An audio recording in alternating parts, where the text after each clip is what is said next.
नमस्कार दोस्तों, मैं सीएम शुक्ल। आज हम लोग डिस्कस करेंगे कि किसी प्रकार से जैसे हम लोग माइक्रो प्लान बनाए हैं और जीरो डाटा डीएसएस हो गया है।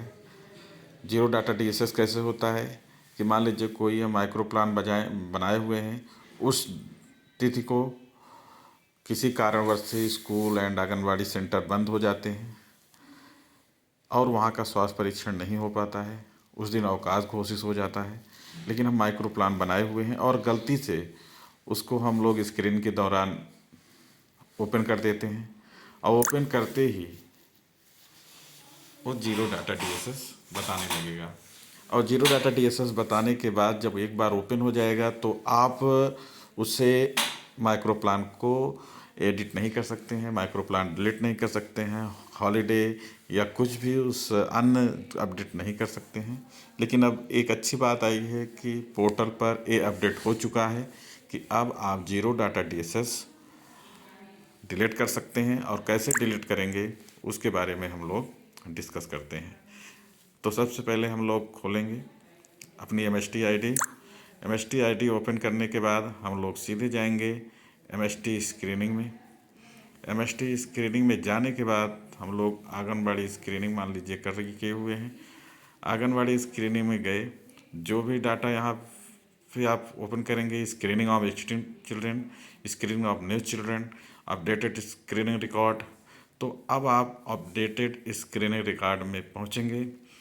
यहाँ पर जो भी आपको जैसे H2 स्क्रीन साइकिल मंथ कौन सा है, आपको कौन सा मंथ है, डेट कौन सा है, हम मान लेते हैं कि 13 है, 13 तारीख मान लिए हम।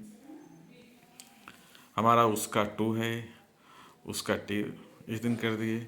अब उसका 2 जैसे ही हम भरेंगे, उसका 2 भरने के बाद जब ये ओपन होगा तो बगल में ए रेड कलर में जी डिलीट जीरो डाटा डीएसएस लिख कर चला आएगा। जब आप जीरो डाटा डीएसएस पर क्लिक करेंगे आपसे पूछेगा are you sure to continue. मैं ओके कर दिया। अब ओके करने के बाद E zero data DSS delete हो गया।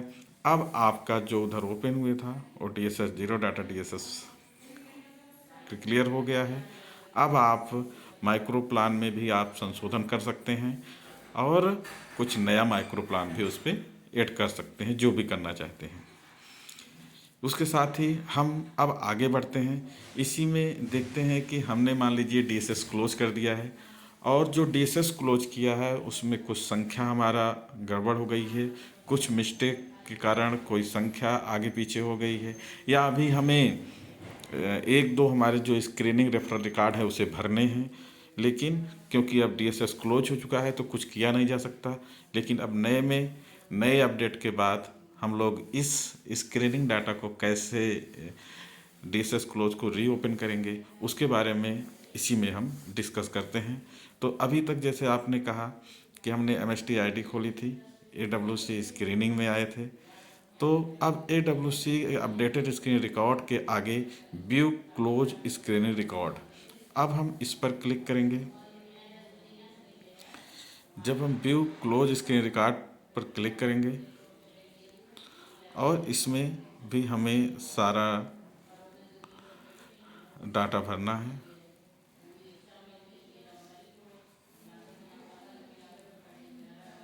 यहाँ लिख के चलाया था, अब हम दोबारा फिर वैसे करते हैं।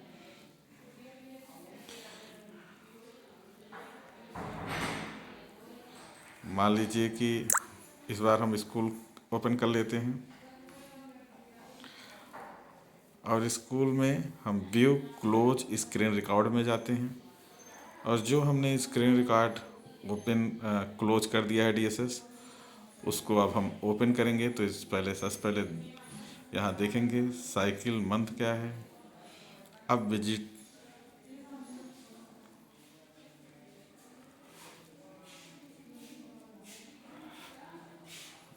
डेट देखेंगे इसमें, और विजिट डेट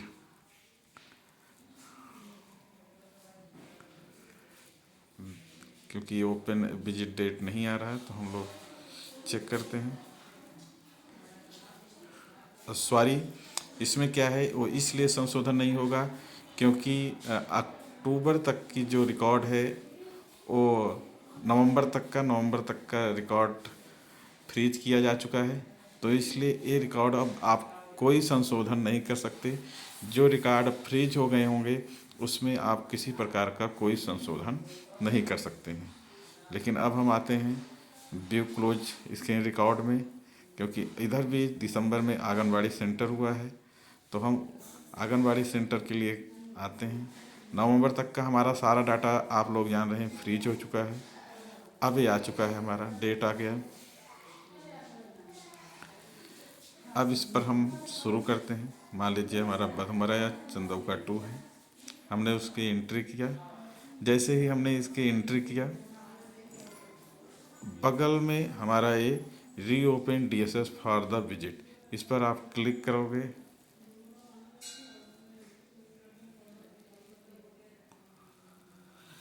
तो दोबारा आपके पास ये सारे ऑप्शन खुल कर आ जाएंगे और आप अपने डाटा को दोबारा चेंज कर सकते हो, जो डाटा चेंज करना है। लेकिन अगर नहीं करना चाहते हो तो आप उसे कैंसिल कर सकते हो, और अगर करना चाहते हो उस पर अपडेट करके रीओपन कर सकते हो। तो इसी प्रकार से आप अगर कोई रीओपन करना चाहते हैं डीएसएस क्लोज होने के बाद, और आप डीएसएस रीओपन तभी तक कर सकते हैं जब तक आपका डाटा फ्रीज नहीं हुआ है। बहुत बहुत धन्यवाद।